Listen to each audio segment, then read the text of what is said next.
Hey everybody, it's Jen Mulder and I'm coming to you from the Electric Needle in Madison, Wisconsin. It is October 20-something. 27th?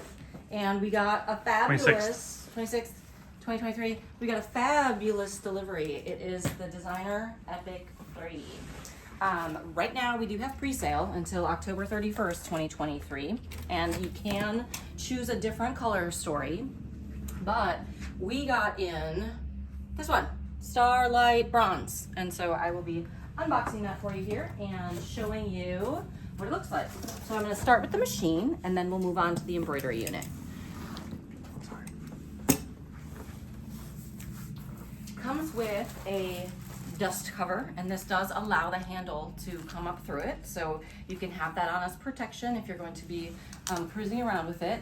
The launch bundle though does include luggage, luxe luggage, and so you would get the piece for the machine, you would get the piece for the embroidery unit, and you would get an accessory This is if you commit to purchasing before October 31st. This is if you commit to purchasing before October 31st, and it's a $1,000 deposit. And so it does come with a printed user guide. The user guide in the machine though is going to update as the machine gets updates. And so, but it does start with the one that's current. And so that's great. There is a information about my Sonet in here. There is some registration information, and I believe there is a few months free, 3 months access to Platinum on the My Sonet comes with the machine. And so there is that. This machine is going to have an external power supply, and so this is the converter portion of that part of the power port. It does come with the retractable foot control, and so we'll get that out of the box here. We've got a little case of accessories, and so that's these guys here. It does come with a single hole stitch plate.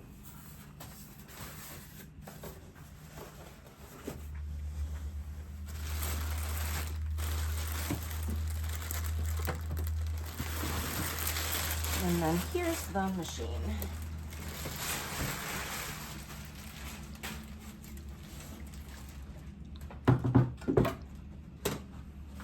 Beautiful, beautiful, beautiful.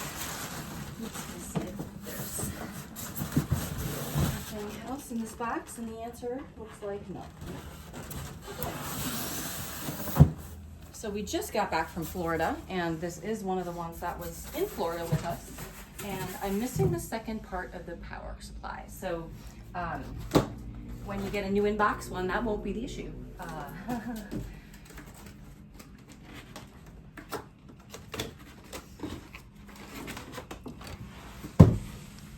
So that's the machine portion.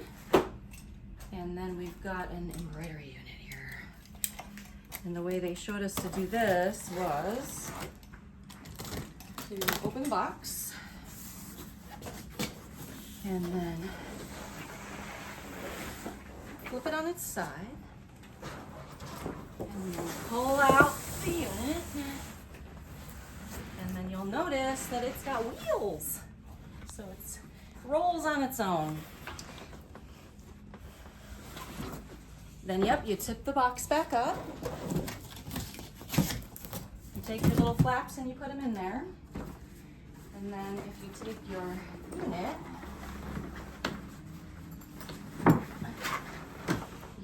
that, especially if you have more space, on the box as a nice platform.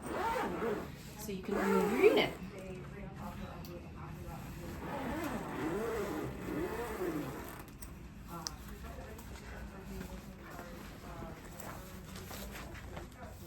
So you don't have to be all bending over to get out many things here. So with the Epic, we do have free arm embroidery, but that is kind of a specific thing when you would want to use that. And so this is the embroidery plate that acts as the extension table to go around our free arm when we are embroidering normally. Let's say we were doing some quilt in the hoop or something along those lines. So that's what that guy is. There is some packing foam for shipment that needs to come out of the box. 2 pieces there, 2 pieces over here, and 1 piece here.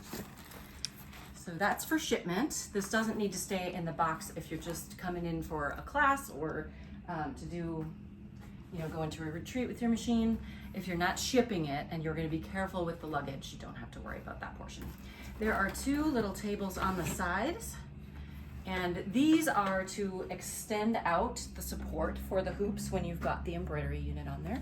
There's one for the front and one for the back. They kind of hook in, and then you bring the little leg down. So it makes a very stable, wide surface.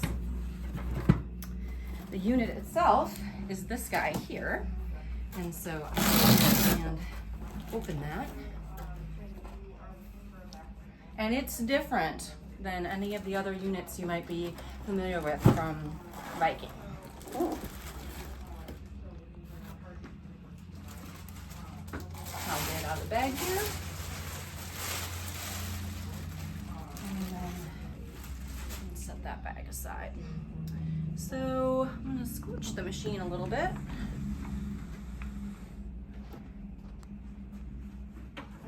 You can see on this machine, these are the connectors for the unit. So that'll connect out here on the end of the machine. There, I'll do that in a second here. We'll go through what else is in this bag. So we've also got hoops here. And so we've got the 120 by 120 that we're all familiar with. I'm just gonna pull out the 240 by 150, and they're slightly different with this embroidery unit, the shape with them. If you're familiar with the Viking hoops, it has a newly designed 360 by 200, as well as the 465 by 260. And these all come standard with the embroidery unit. They hook on differently too. I'll show you that. This is the adapter.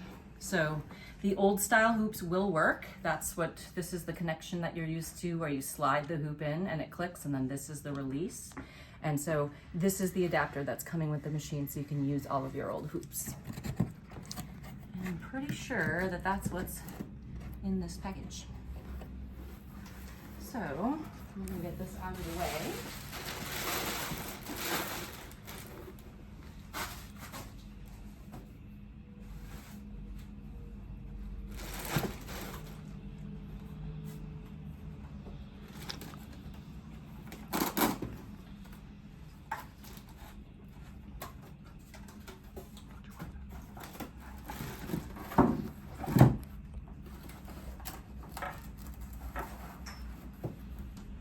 And so this guy comes up. Oh, it looks like there might be hoop clips.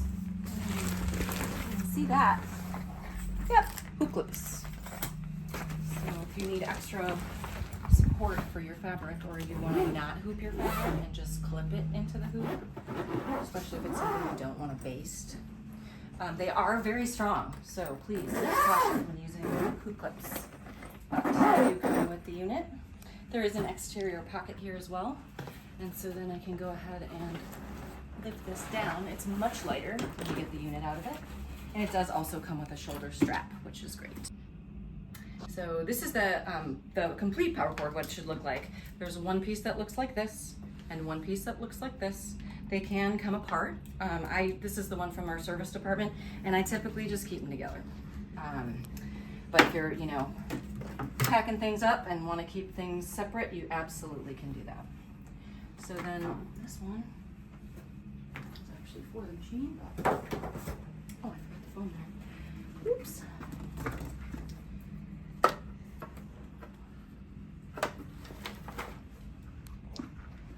The cable goes in with this flat part up, and there'll be that little divot. And so it goes down here. And then I'm gonna plug this into a surge protector. Excellent. So also down here we have the place where the foot controller plugs in, and you can purchase the multi-function foot controls, so you can program different things that the foot controller can do for you. I'm just putting the standard one in that comes with it. The button is a different design on this machine than you've seen on an Epic before. So the power button pushes in. It's not a toggle switch anymore, and there's a reason for that. I can tell you that in a minute. If we come over here though, when we take it out of the box, it comes with this stabilizing piece, this red piece here, that keeps the sewing head in the proper position while it's in transit. And we do want to go ahead and remove this piece. We just kind of bring it out to the right before we power on the machine. Because as the machine powers on and cycles through its power up sequence, the presser bar is going to move, and this would impede it from doing that. So now I'm going to push the power button, and we'll see all the pretty lights, and it's going to go ahead and boot for us.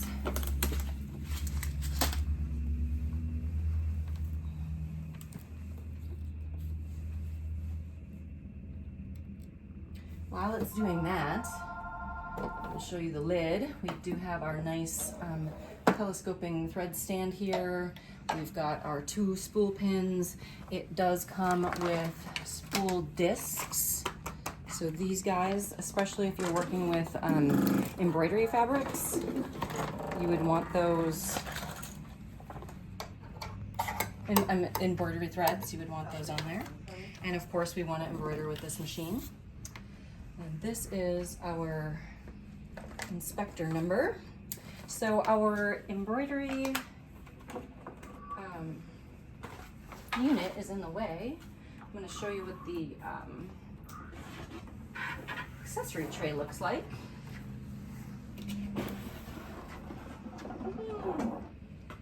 So this is the accessory tray, and we've got a little bit of stabilization tape on it.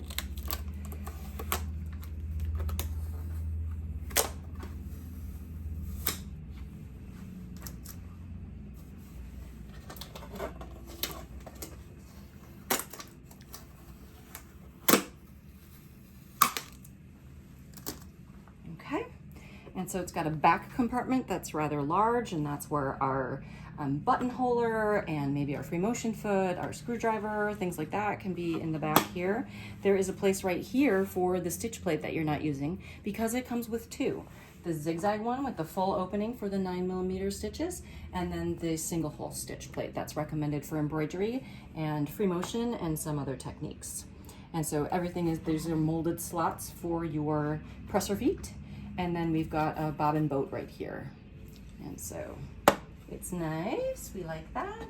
I'm gonna take it off right now though. It comes with a number of presser feet. I'm not gonna go through those right now. So let's go ahead and look at how the embroidery unit attaches, yeah?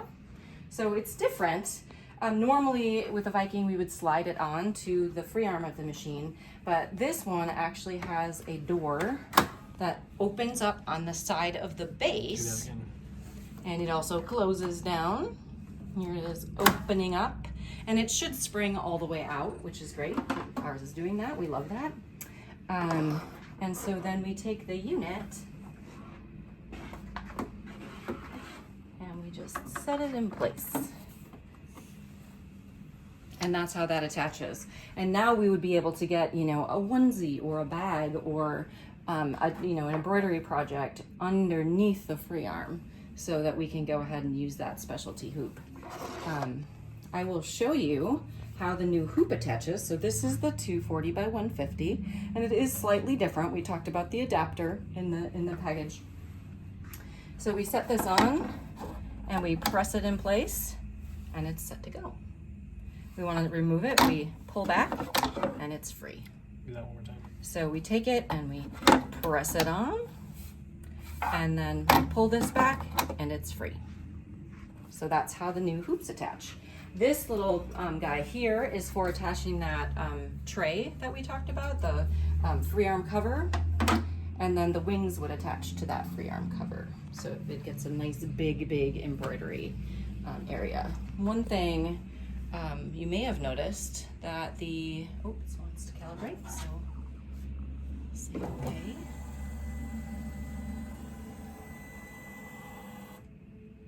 Perfect. So here we can select the fabrics, select the weights, select some techniques. I'm just gonna say go ahead and start new.